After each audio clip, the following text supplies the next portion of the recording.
मैं ललित मिश्रा ग्राम पंचायत अमिलिया से हूँ। ग्राम पंचायत में व्याप्त भ्रष्टाचार की मैं लगातार शिकायत करता था। मैं पूर्व में पंचायत चुनाव में भी भाग लिया था, जिसके कारण हमारे ग्राम के जो सरपंच नियुक्त हुए हैं वेद प्रकाश मिश्रा जी, उनके द्वारा लगातार मेरे ऊपर मानसिक दबाव बनाया जा रहा है और नियम विरुद्ध तरीके से कार्य किया जा रहा है। मुझे न तो खेती करने दिया जा रहा है लगातार, और मैं ऊब करके माननीय एसडीएम महोदय, माननीय कलेक्टर महोदय, राज्यपाल महोदय, मुख्यमंत्री महोदय को ज्ञापन दे करके इच्छा मृत्यु की मांग किया हूं। क्योंकि अगर सरपंच को किसी को ग्राम पंचायत में रहने के से वंचित करने का अधिकार दे दिया गया है और लगातार प्रताड़ित करने का, देश भावना से प्रताड़ित करने का अगर अधिकार है, तो निश्चित तौर पर मैं राज्यपाल महोदय और मुख्यमंत्री महोदय से ये चाहता हूं कि मुझे इच्छा मृत्यु की अनुमति दे, क्योंकि मेरा परिवार भय के साए में रह रहा है। मैं दिनांक 17/7/2024 से ग्राम पंचायत भवन अमिलिया के समक्ष आमरण अनशन पे बैठ रहा हूं। अगर 3-4 दिवस के अंदर मेरी मांगों की सुनवाई नहीं हुई, निष्पक्ष जांच नहीं हुई, मुझे न्याय नहीं मिला, तो मैं दिनांक 21 तारीख को अगर इच्छा मृत्यु की अनुमति नहीं मिल पाती है तो आत्मदाह के लिए मजबूर होऊंगा, और जिसकी संपूर्ण जिम्मेदारी शासन प्रशासन की होगी।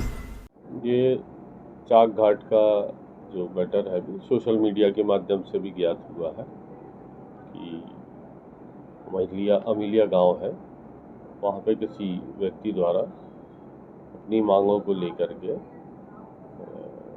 एसडीएम को पत्र प्रेषित किया गया है। उसमें अनशन की भी बात उन्होंने बोली है, जिसके संबंध में कार्रवाई कराई जा रही है और एसडीओपी को उसके लिए बताया जा चुका है। मौके पे जाके कार्रवाई की जा रही है, उनकी समस्याएं पूछी जा रही है, एसडीएम और ये कोऑर्डिनेट करके काम कर रहे हैं। उस जो मीडिया में जो है, सोशल मीडिया में जो चल रहा है, उसमें इच्छा मृत्यु शब्द भी लिखा है, तो उसकी एहतियात बरती जा रही है। नमस्कार, मैं डॉक्टर अखिलेश पटेल, संचालक नेशनल हॉस्पिटल रीवा से। आज आप लोगों के माध्यम से कैंसर के लक्षण को कैसे पहचाने, इस विषय में एक छोटी सी जानकारी देना चाहूँगा। बात करें कि विंध्य क्षेत्र में पुरुषों में सबसे ज़्यादा कैंसर मुख का कैंसर होता है। मुख के कैंसर को कैसे पहचाने? कभी भी मुंह में या जबान में कोई भी छाले जो हफ्ते 10 दिन से ज़्यादा समय तक हैं, दवाओं से ठीक नहीं हो रहे हैं, तो अपने नज़दीकी चिकित्सक को ज़रूर दिखाएं। हो सकता है वो बड़ी गठान हो। लक्षण जो है शुरुआत में ही पहचान में आ जाते हैं तो उसका संपूर्ण इलाज हो सकता है। दूसरी बात करें महिलाओं में, तो महिलाओं में विंध्य क्षेत्र में बच्चेदानी का कैंसर और ब्रेस्ट, छाती की गठान का कैंसर सामान्यतः पाया जाता है। उसमें अपन बात करें लक्षण क्या आते हैं, तो छाती में यदि किसी भी लेडीज़ को, यदि वो 30 साल या 35 साल से ऊपर की हैं, कैसे भी असामान्य गठान छाती में महसूस होती है, तो अपने नज़दीकी चिकित्सक को ज़रूर दिखाएं। वो सामान्य या असामान्य या कैंसर जैसे भी बीमारी हो सकती है। और महिलाओं की दूसरी जो सबसे बड़ी बीमारी है वो होती है बच्चेदानी का कैंसर।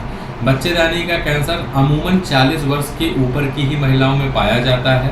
उसमें असामयिक तरीके से रक्त का स्राव या मावात का जाना, ये उसका प्रमुख लक्षण रहता है।